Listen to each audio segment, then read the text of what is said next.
নমস্কাৰ।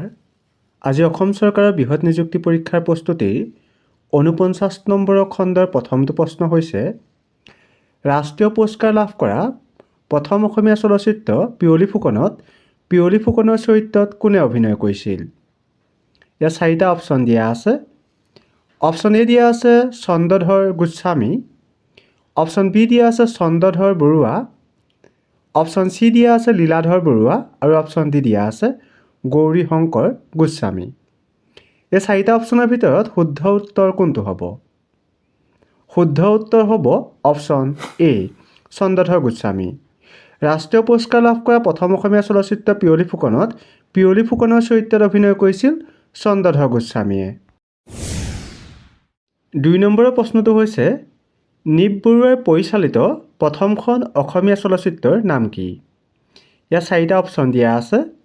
Option A দিয়া আছে নৰকাসুৰ, অপশ্যন বি দিয়া আছে স্মৃতিৰ পৰশ, অপশ্যন চি দিয়া আছে এণ্টনি মোৰ নাম আৰু অপশ্যন ডি দিয়া আছে আজলি নবৌ। এই 4টা অপশ্যনৰ ভিতৰত শুদ্ধ উত্তৰ কোনটো হ'ব? শুদ্ধ উত্তৰ হ'ব অপশ্যন বি স্মৃতিৰ পৰশ। নিপ বৰুৱাই পৰিচালিত প্ৰথমখন অসমীয়া চলচ্চিত্ৰৰ নাম হৈছে স্মৃতিৰ পৰশ। 3 নম্বৰৰ প্ৰশ্নটো হৈছে ৰাষ্ট্ৰীয় পুৰস্কাৰ লাভ কৰা প্ৰথম অসমীয়া চলচ্চিত্ৰ পিয়লি ফুকনত গোমধৰ কোঁৱৰৰ চৰিত্ৰত কোনে অভিনয় কৰিছিল? ইয়াত 4টা অপশ্যন দিয়া আছে। অপশ্যন এ দিয়া আছে জ্ঞানদা কাকতি, অপশ্যন বি দিয়া আছে ইভা আচাও, অপশ্যন চি দিয়া আছে হীৰেণ চৌধুৰী, অপশ্যন ডি দিয়া আছে ফণী শৰ্মা। এই 4জনৰ ভিতৰত শুদ্ধ উত্তৰ কোনটো হ'ব? শুদ্ধ উত্তৰ হ'ব অপশ্যন ডি ফণী শৰ্মা।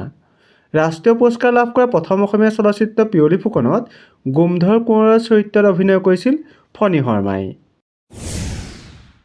4 নম্বৰৰ প্ৰশ্নটো হৈছে নিপ বৰুৱাই পৰিচালিত প্ৰথমখন অসমীয়া চলচ্চিত্ৰ স্মৃতিৰ পৰশ কোন চনত মুক্তি লাভ কৰিছিল? ইয়াতে 4টা অপশ্যন দিয়া আছে।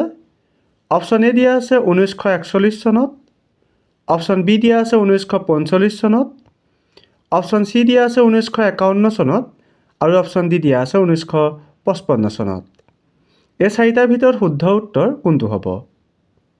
শুদ্ধ উত্তৰ হ'ব অপশ্যন ডি 1955 চনত।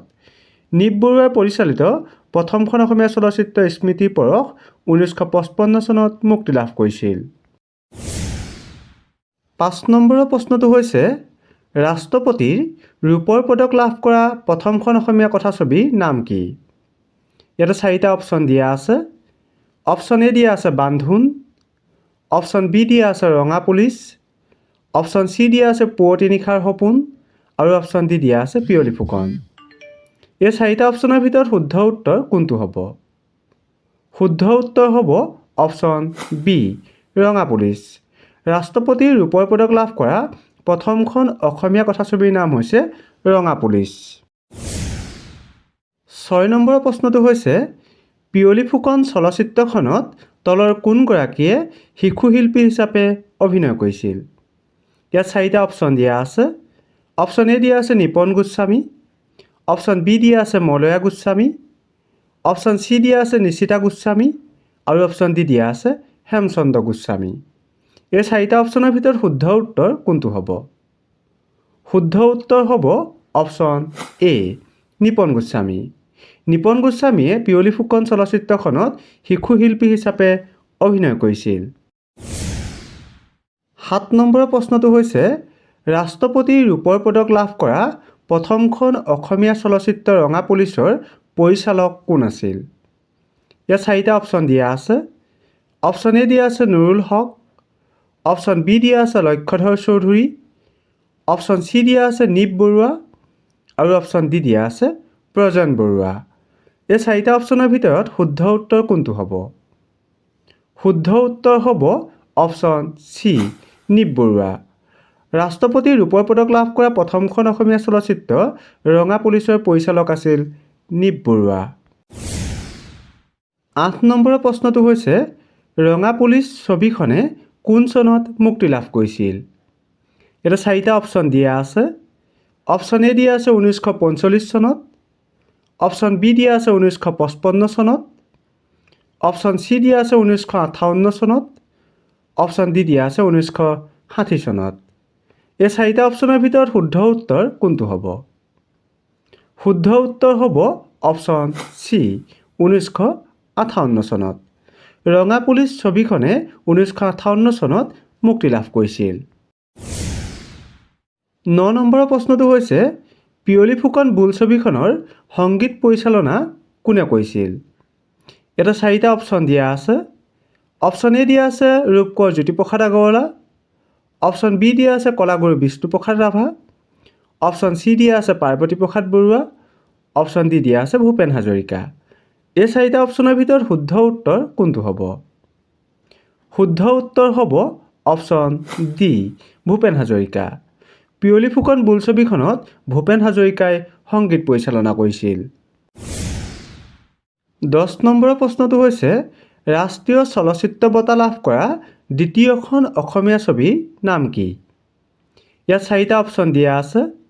অপশ্যন এ দিয়া আছে মাক আৰু মৰম, অপশ্যন বি দিয়া আছে বিধাতা, অপশ্যন চি দিয়া আছে বান্ধোন আৰু অপশ্যন ডি দিয়া আছে বদন বৰফুকন। এই চাৰিটা অপশ্যনৰ ভিতৰত শুদ্ধ উত্তৰ কোনটো হ'ব? শুদ্ধ উত্তৰ হ'ব অপশ্যন এ মাক আৰু মৰম। ৰাষ্ট্ৰীয় চলচ্চিত্ৰ বঁটা লাভ কৰা দ্বিতীয়খন অসমীয়া ছবিৰ নাম হৈছে মাক আৰু মৰম। 11 নম্বৰৰ প্ৰশ্নটো হৈছে মাক আৰু মৰম নামৰ অসমীয়া চলচ্চিত্ৰখন কোনে পৰিচালনা কৰিছিল? ইয়াত চাৰিটা অপশ্যন দিয়া আছে। অপশ্যন এ দিয়া আছে জাহ্নু বৰুৱা, অপশ্যন বি দিয়া আছে নিপ বৰুৱা, অপশ্যন চি দিয়া আছে লক্ষ্যধৰ চৌধুৰী, অপশ্যন ডি দিয়া আছে ব্ৰজেন বৰুৱা। এই চাৰিটা অপশ্যনৰ ভিতৰত শুদ্ধ উত্তৰ কোনটো হ'ব? শুদ্ধ উত্তৰ হ'ব অপশ্যন বি নিপ বৰুৱা। মাক আৰু মৰম নামৰ অসমীয়া চলচ্চিত্ৰখন নিপ বৰুৱাই পৰিচালনা কৰিছিল।